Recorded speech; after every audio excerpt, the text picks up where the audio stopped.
A wealthy father and his son went shopping in an expensive shopping mall. On their way back to their car, a poor boy approached them. He cried, "Please help me, sir. I don't have any more clothes to wear." The rich father threw a glance at the poor boy and felt compassion for him. His clothes were ripped and shredded. "How old are you, little boy?" he asked him. "I'm 10, sir," he responded. Then the man said, "Well, my son is 10 too, and I presume that his new clothes would fit you." The father turned to his post-looking son. "Jeff, don't you think it would be generous of you to spare some of your new clothes we have bought? We could still come shopping tomorrow," the boy whispered. "It's fine, Dad."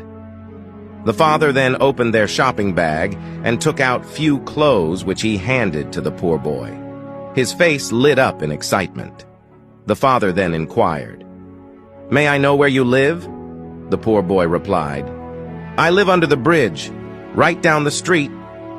He expressed deep gratitude and watched the father and his son as they walked into their car and drove away. 3 months later, the rich man drove down the street looking for the poor boy under the bridge.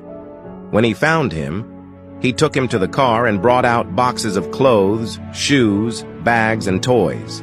He said, "They're my son's belongings, but I'm giving them all to you now." The poor boy was surprised and couldn't stop crying. He said, "But how about your son? Wouldn't he need these any longer?"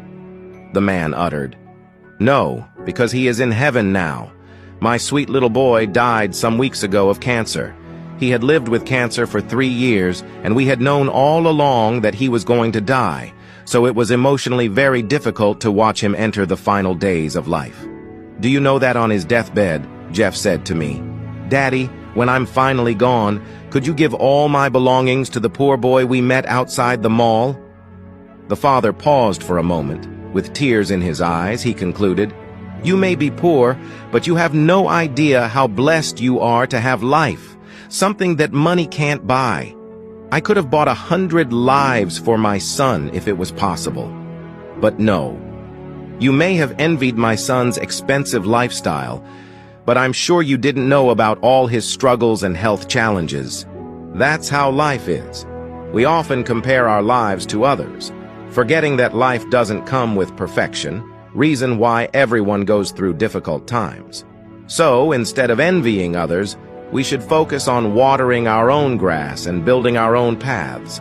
For as long as there is life, hope follows."